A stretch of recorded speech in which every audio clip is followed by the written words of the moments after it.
we talked about exponential functions, right? We had our basic exponential function, f of x equals a to the x, where a is not 1. Right? We don't want a to be 1. And this function had a domain and a range, right? The domain for this was all real numbers, so negative infinity to positive infinity. I can put in any value I want. The range was 0 to positive infinity, right? Because the exponential function has an asymptote on the x-axis, right? And we saw that if if a is greater than 1, then we have a function that looks like this. And if a is between 0 and 1, we have a function that looks like this.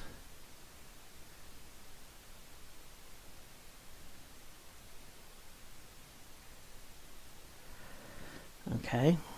Did I do that the right way? No, I did that backwards, didn't I? Hang on. I thought that looked backwards. Let's try that again. If a is between 0 and 1, it looks like that. If a is greater than 1, it looks like that. All right. One of the advantages to doing an outside recording is I can edit it, so I don't show these little mistakes. Anyway, okay. So we went over this already, and what I want to do today is define the logarithm function. All right, now, most of the functions that you've dealt with so far are basic algebraic functions that are derived, right? They're derived by plotting points. They're derived by algebraic means. The logarithm function is different because the logarithm function is defined as the inverse of the exponential function. So what we do is we define log with a base. So we say log base a of x. All right, this is the way the function is described, and it is log for log.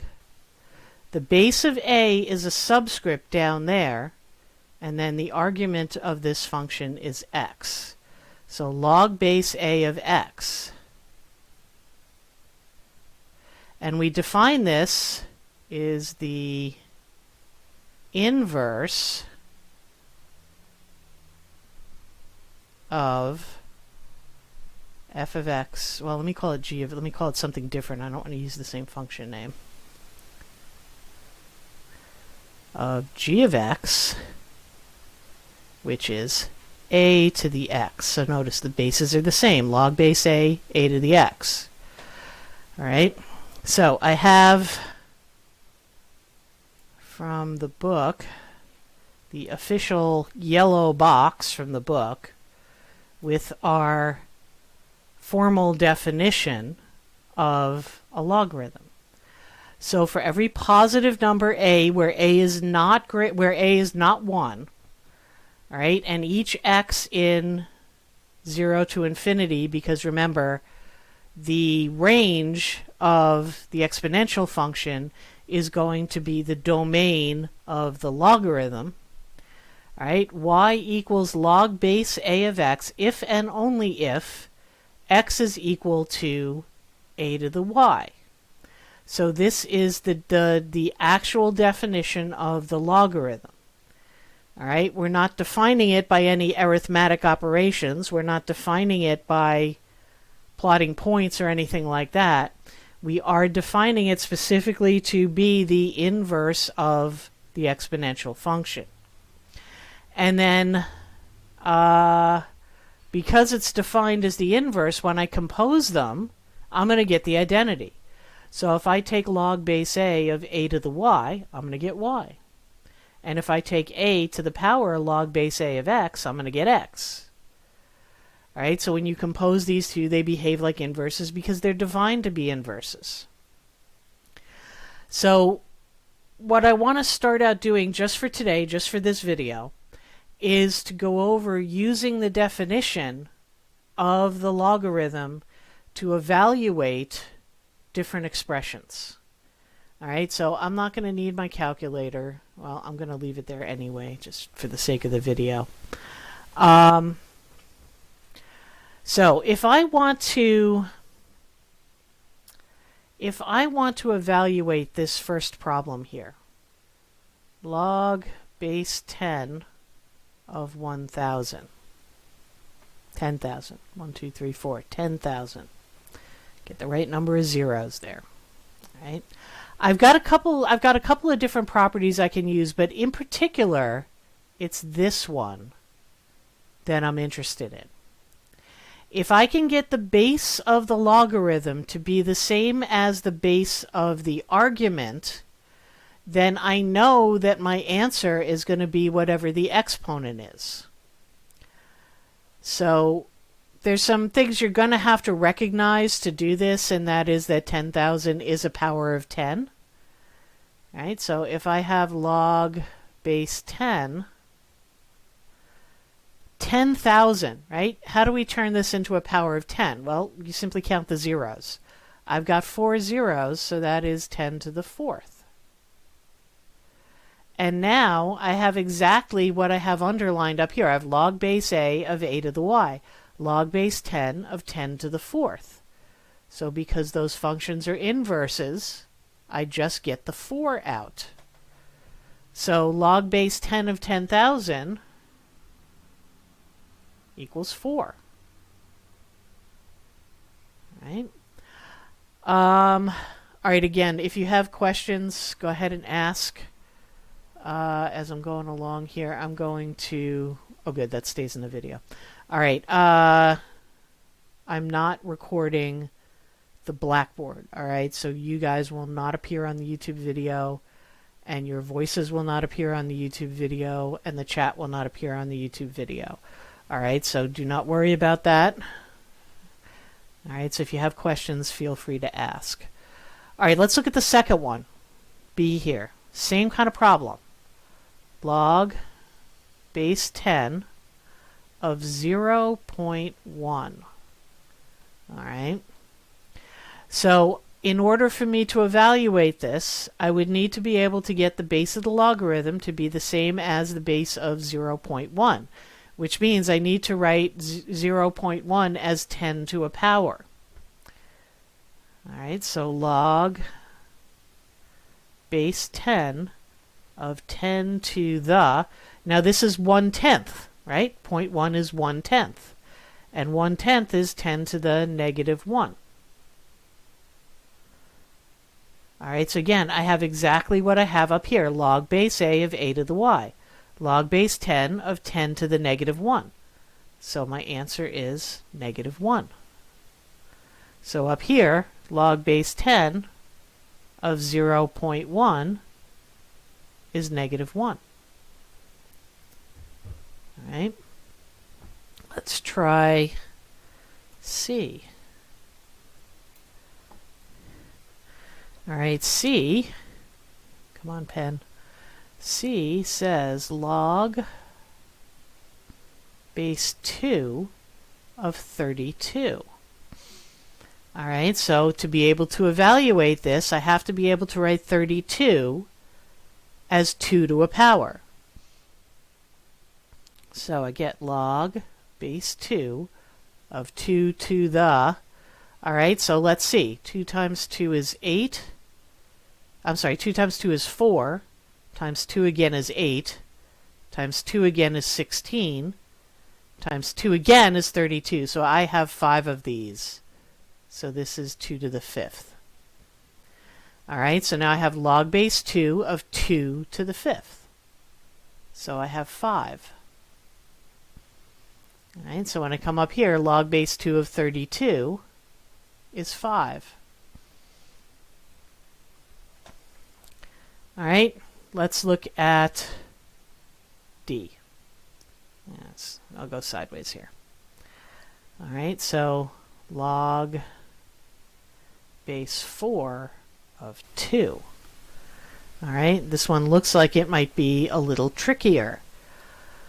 Log base 4 of 2. I need to write 2 with a base of 4.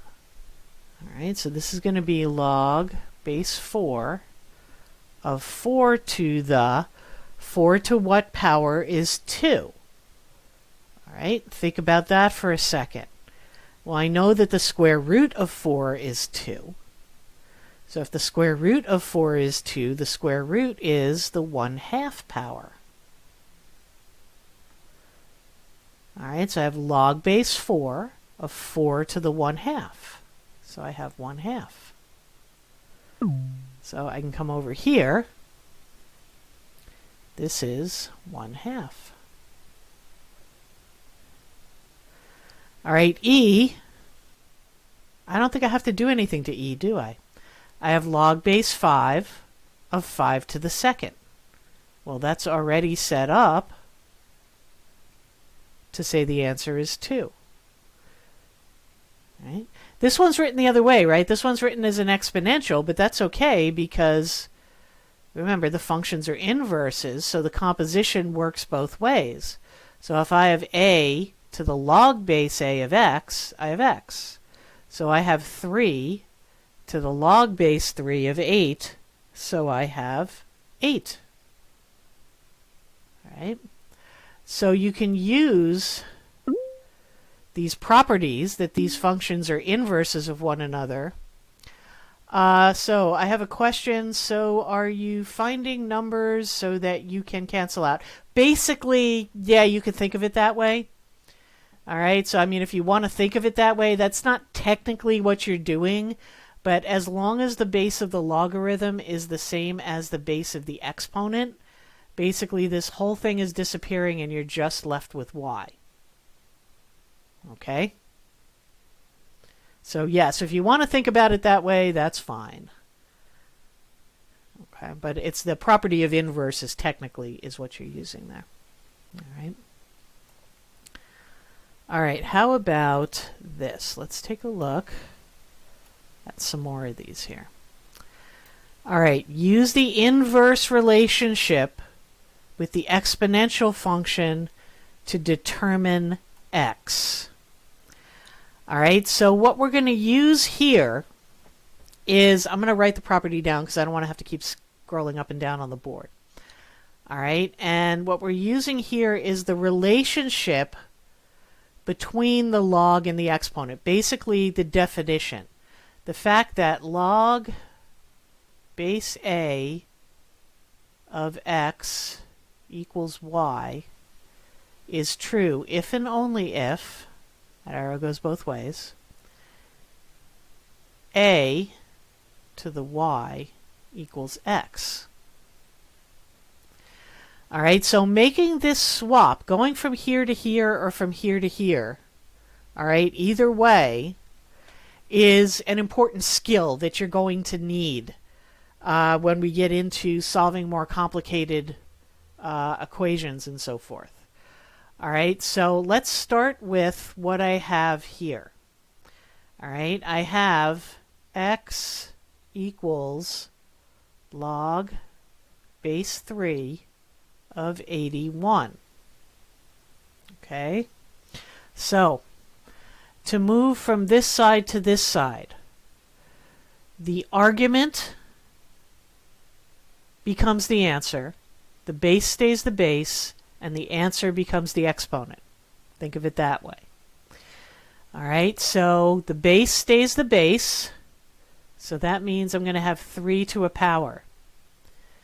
The answer becomes the exponent. So the answer becomes the exponent, and the argument becomes the answer. The argument becomes the answer. All right, so you can think of it that way. All right, so what am I asking here? I'm asking 3 to what power is 81?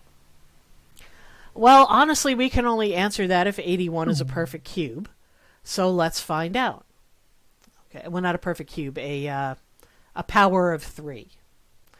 All right, so 3 times 3 is 9. Times 3 again is 27.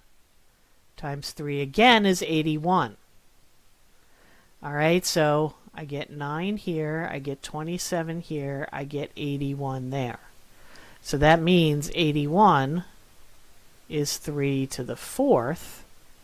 So that means x equals 4. Okay. There's a property here that we're using that I should point out that they didn't point out prior to this. And that is if I have, actually no, I take that back. We did this. All right, here, let me put an extra step in here. We did do this.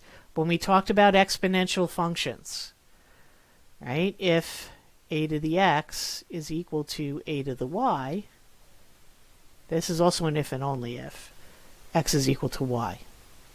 So what we just figured out here is that 81 is 3 to the 4th, wait, 3 to the x, 3 to the x, 81 is 3 to the 4th, so we can use this property to say x equals 4.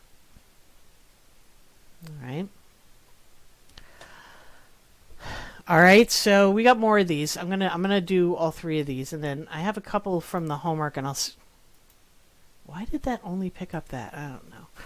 All right, the next one is a little more straightforward. Log base 5 of x equals 3. All right, so when I turn this over, the base of the log becomes the base of the exponent. The number on the other side becomes the exponent. Whatever's inside becomes the other side. I'm trying to think of as many different ways to say this as I can until one of them sticks. All right, so x is 5 to the 3rd. All right, well, that's easy because that I can just calculate. 5 times 5 is 25, times 5 again is 125. All right, so that one was relatively straightforward right there. What about C? C looks, let's see, can I squeeze C in here? I think I can squeeze C in here. C is log base 2 of x squared minus 2x equals 3. All right, so when I change this over, the base of my log becomes the base of my exponent. The number on the other side becomes my exponent, and what's inside becomes the other side. Okay. All right. So 2 to the 3rd is 8.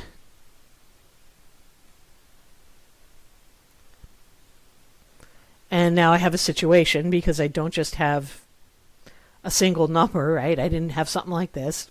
I don't have something like this. What I have is going to be a quadratic. So if I bring the 8 over to the other side, subtract 8 from both sides, and then that's equal to 0. Factors of 8 that when I subtract them I get -2 are going to be 2 and 4. All right, so I want a -4 and a +2.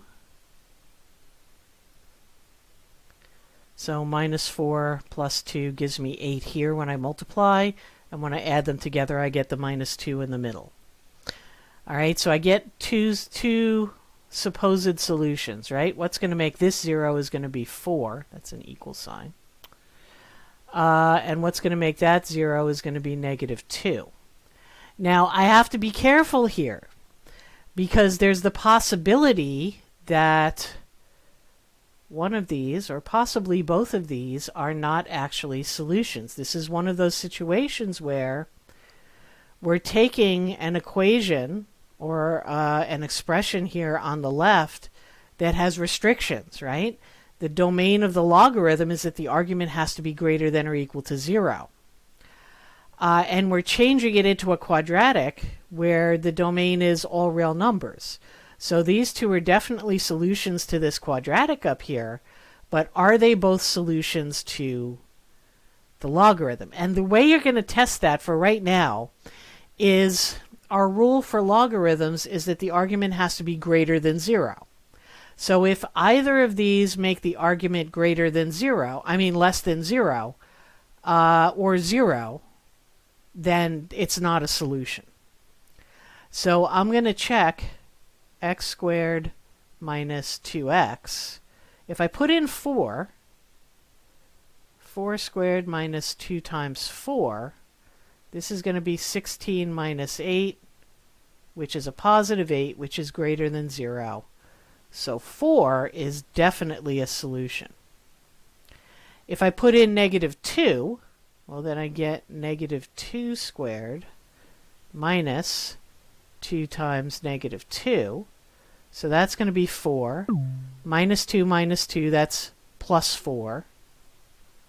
So that is also 8. All right, that is also greater than 0. So this is also a solution. If it had turned out that either of these either made x squared minus 2 0 or negative, you would have to exit out as a possible solution, because we can't have a negative number or 0 inside a logarithm, because that is outside the domain of the logarithm.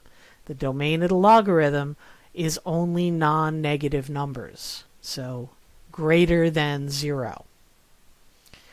All right, so you can use this relationship here to basically solve a log equation. All right, that is one way to do this. All right, so here's what I did. I went into the homework because we're not covering this entire section today. All right, I've got 3 days, so 3 videos planned to cover this section. So I'm going to I'm going to tell you what to look at in the homework if you want to start working some problems today. And the first homework set to look at is 1 through 15. All right, and 1 through 15, I pulled the even values out because you usually do the odd ones for homework. All right, so I pulled the even ones out just to play around with, to give you some ideas of what we can do. All right, so number 2 we actually already did, didn't we? All right, so number 2 we already did. Number 4 looks interesting though, right? Because number 4, log base 8 of 2 to the 12th. All right. So in order to evaluate this, I need to get the base of the logarithm to be the same as the base of the exponent. All right, so I have in my bag of tricks the fact that 8 is 2 to the 3rd. All right, the problem is I can't mess with the base of the logarithm. The base of the logarithm is 8, and it has to stay 8. So the only thing that I can do here is to manipulate 2 to the 12th. So let's go off to the side here, and let's take a look at 2 to the 12th. Well, that is 2 12 times. So if I were to take some of those 2's and group them up so that I had 3 of them together, I would have a 2 to the 3rd. And that 2 to the 3rd would be my 8. So what I'd like to do here is write this as 2 to the 3rd times a power, right? Times something up here. Now what's my rule when I'm going this way, right? My rule when I'm going this way is I would multiply 3 by whatever to get 12. So 3 by 4 gets me 12. All right, so I have to kind of think a little backwards with my exponent rules for a problem like this. So 2 to the 3rd is 8. So I can evaluate that, and that becomes 8 to the 4th. So one thing that I just figured out is 2 to the 12th is the same thing as 8 to the 4th. So I can rewrite this problem here as log base 8 of 8 to the 4th. And once I do that, my inverse property, or as Kristen wants to do, my canceling out property, gives me 4. Right? So there was a little bit of reverse thinking with our exponent rules that we had to go through there. What else looks good? We already did 10. We already did 8. And 12 and 14 are already set up to give us an answer right off the bat, right? Because this is 5 to the log base 5, and as long as those are the same, they go away. Log base 2 of 2 to the square root of 3, again, as long as the bases are the same, they go away. I didn't look at these before I pulled them onto the board. Ooh, how about 10? 10 looks like a good one. Let's do 10, and then I'll move on to the other set.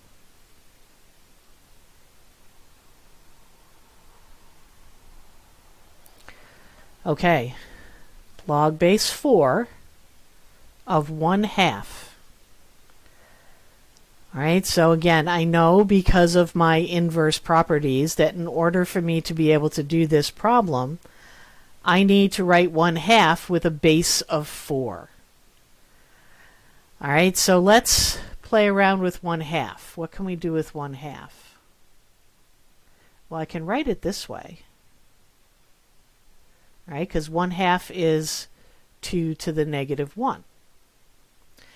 So if I want to write 2 with a base of 4, right, we figured out from that problem that we did at the beginning of the lesson that 2 is the square root of 4. So if I write 2 as the square root of 4, then those two are the same thing. And then I have a base of 4. The only thing is I've got that minus 1/2 up there. All right, so I'm also going to use the fact that, whoop, I wrote that backwards. I'm also going to use the fact that we've already figured out that 4 to the 1/2 is 2. All right, so I can now substitute. I have this all written down. If 2 is 4 to the 1/2, then this is going to be 4 to the 1/2 to the negative 1. So that means, I need a little more room on my board. All right, so that means that I can rewrite this over here as log base 4 of 4 to the, and what am I going to do here? I'm going to multiply the exponents together, so to the negative 1/2. And now the base of my log is the same as the base of my exponent, so they disappear, and I get 1/2. All right, so one of the things you might want to have with you when you're doing some of these homework problems is your exponent rules. All right, because obviously we're making a lot of use of our exponent rules here. All right, so we've got a few minutes left. I have some more problems here. All right. So now this set of problems, as far as your homework goes, stick with 33 to 37. I'm going to look at I'll look at the even ones. I'll do the 3 even ones, and I'll leave you the 3 odd ones to do for homework. All right. So you can see they're paired up. So if I do each one of these, you'll be able to follow what I did to do the others. So for 34, I'll start working over here. So for 34, all right, 34 says log base 2 of x equals 5. All right, so remember the pattern that you want. The base of the logarithm becomes the base of the exponent. The other side becomes the exponent, and the inside becomes the other side. So I'm left with a statement of 2 to the 5th equals x. So that means that x is 2 times 2 times 2 times 2 times 2, which is 32. All right.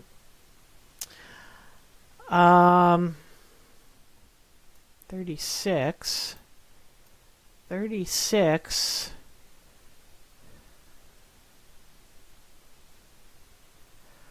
is log base 3 of 2 minus x equals 2.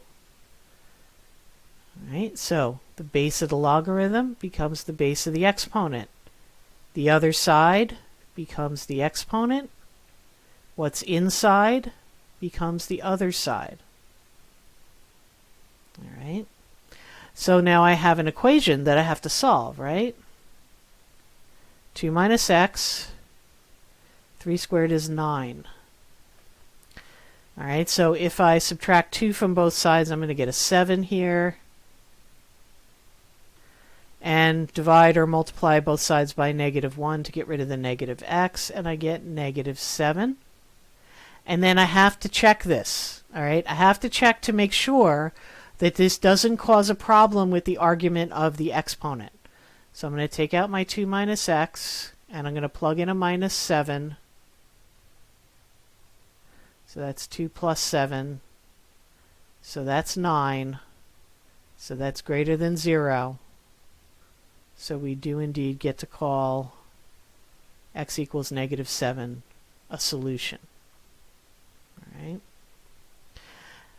And then we have a third type of problem, which is the type of problem where you're either solving for the base or the exponent. Okay. So if we take a look at 38, log base x of 3 equals 1/3. All right, so the base of the logarithm here is x, so that becomes the base of my exponent. The other side becomes the exponent, and what's inside becomes the other side. Right. Now, in order to solve this, I need to get the x out from underneath the 1/3. So remember, to deal with a power function like this is going back to algebra. This isn't anything that we talked about in class. This is going back to your prior knowledge of algebra. To solve a power function equation, you have to invert the exponent and do it to both sides. So because this exponent is 1/3, to get this out, I have to raise it to the power 3, which means I have to raise this to the power 3. All right, so when I multiply these together, I get a 1, which is why I do it. So I have x to the first, and then I have 3 to the third, which is 27. All right, and as long as this is positive, that's my only requirement here for the base of my logarithm. Okay. All right, and there we go. All right, so what we have to work with at this point, let me drag my board back down here. All right, what we have to work with at this point is basically these rules here. All right, our definition of what a logarithm is, the fact that y equals log a of x is true if and only if x is a to the y. All right, that's how we're solving equations. And then the fact that the log function and the exponential function with the same base are inverses of one another. So log base of a to the y is y, and a to the log base a of x is x. And we're using that to evaluate logarithms or evaluate composites like this. All right. So there is a homework assignment in the book that if you want to start it, you can start it, but try and restrict yourself to those problems that I talked about.